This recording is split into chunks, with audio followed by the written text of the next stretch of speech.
اے پیغمبر میرے مومن بندوں سے کہہ دو کہ نماز پڑھا کریں اور اس دن کے آنے سے پیشتر جس میں نہ اعمال کا سودا ہوگا اور نہ دوستی کام آئے گی ہمارے دیے ہوئے مال میں سے پوشیدہ اور علانیہ خرچ کرتے رہیں۔ اللہ ہی تو ہے جس نے آسمانوں اور زمین کو پیدا کیا اور آسمان سے مے برسایا، پھر اس سے تمہارے کھانے کے لیے پھل پیدا کیے اور کشتیوں اور جہازوں کو تمہارے زیر فرمان کیا تاکہ وہ سمندر میں اس کے حکم سے چلیں، اور نہروں کو بھی تمہارے زیر فرمان کیا، اور سورج اور چاند کو تمہارے لیے کام میں لگا دیا کہ دونوں دن رات ایک ڈگر پر چل رہے ہیں، اور رات اور دن کو بھی تمہاری خاطر کام میں لگا دیا،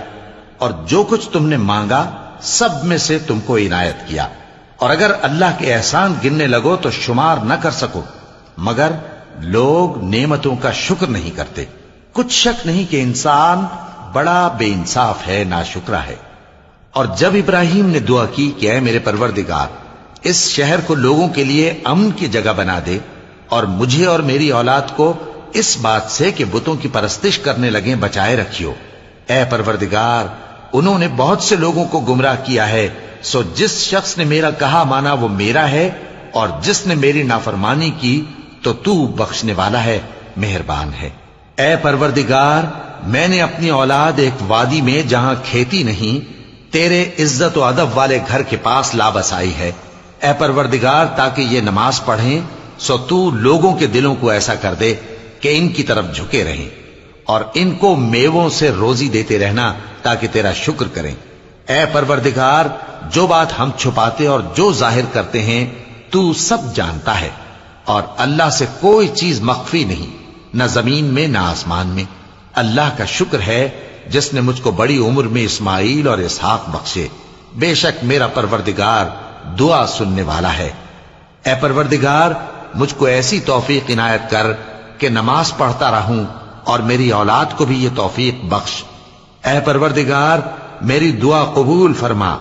اے پروردگار حساب کتاب کے دن میری اور میرے ماں باپ کی اور مومنوں کی مغفرت کیجو۔ اور مومنوں یہ نہ سمجھنا کہ یہ ظالم جو کام کر رہے ہیں اللہ ان سے بے خبر ہے، وہ ان کو اس دن تک مہلت دے رہا ہے جبکہ دہشت کے سبب آنکھیں پھٹی کی پھٹی رہ جائیں گی، اور لوگ سر اٹھائے ہوئے میدان قیامت کی طرف دوڑ رہے ہوں گے، ان کی نگاہیں خود اپنی طرف لوٹ نہ سکیں گی، اور ان کے دل